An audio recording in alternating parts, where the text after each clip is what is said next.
days, the process of artificially boosting your processor's performance is really quite straightforward.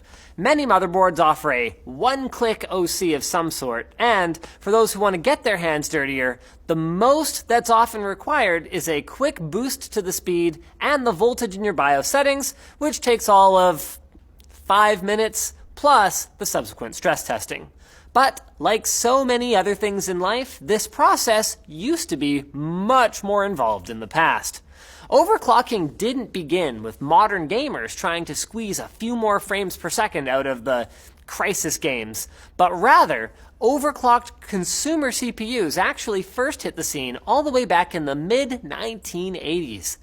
That's right, not long after the original IBM PC started making its way into homes and offices.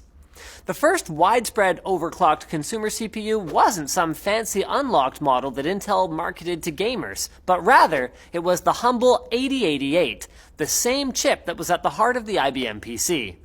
Because the original PC was relatively easy for other manufacturers to clone, they tried to set their machines apart by jacking up the CPU speed by over twice as much.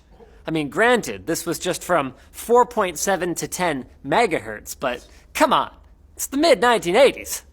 And this wasn't just a matter of the manufacturer changing a few BIOS settings before shipping the computers out for sale. Instead, they actually had to physically change out the crystal oscillator that dictated what the clock speed would be. So if you don't know what a crystal oscillator is, it's a little chunk of material, often quartz, that vibrates at a certain resonance to synchronize an electrical circuit. This is the same reason that you often see analog watches and clocks that feature quartz movement. Messing with the crystal oscillator was not only more laborious than modern overclocking, it was also far less stable. So you know how in modern times it's common to change the CPU multiplier if you want a speed boost, but you typically leave the base clock alone?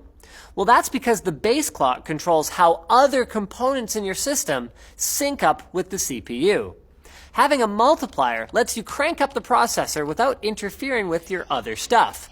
But back then, well, there was no such thing as multiplier overclocking, so getting other parts of your system to play nicely, at over double the speed, was often a huge problem. But even after multiplier overclocking came along in 1989 as part of Intel's famous 486 processor, changing that multiplier was still a bit of a pain. Doing it in firmware wasn't quite a thing yet, so enthusiasts had to adjust jumpers, do their own soldering, or even use conductive pencils to draw traces of sorts between nodes that would tell the CPU to run faster. The pain of having to do all of this by hand, plus the relative expense of CPUs, kept overclocking a niche hobby for several more years. But in the mid to late 2000s, processors became cheaper and better aftermarket cooling solutions started becoming more widespread. Furthermore, it was around this time that the extreme enthusiast overclocking scene that we know today started to take off.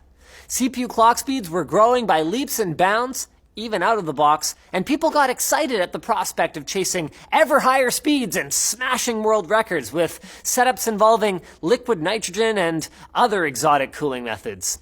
It also didn't hurt that this was around the time that the internet was really starting to catch on, and as such, a relatively new community of overclocking hobbyists formed in a short time span. Then in the early 2000s, BIOSes that allowed the user to regulate how much voltage was hitting the CPU, as well as directly control the multiplier, started coming out thanks to new AMD and Intel chipsets, making overclocking both easier for enthusiasts and accessible to novices.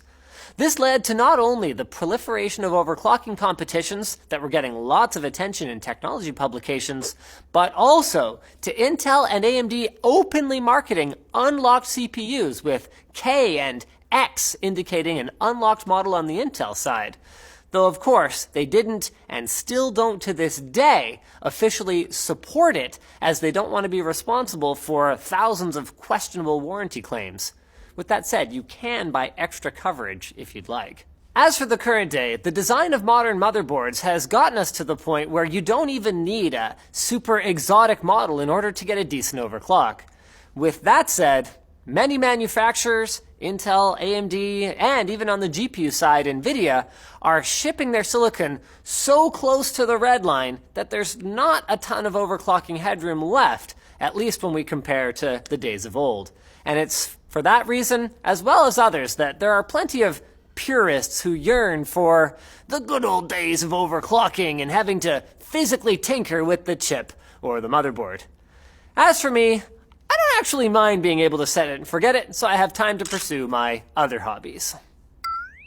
If you're interested to learn more about what it takes to overclock, head to www.intel.com/gaming, where they're building out a bunch of educational resources for PC gaming and hardware. From learning how to build a PC, to tips on overclocking, to how to get the most out of your game streaming, Intel's got you covered. So check it out today at the link below. So thanks for watching, guys. Like, dislike, check out our other videos, and don't forget to subscribe to Tech Quickie so you don't miss any of our upcoming videos. It could even be one suggested by you if you take the time to leave a comment suggesting a video topic for the future. Ran out of air there.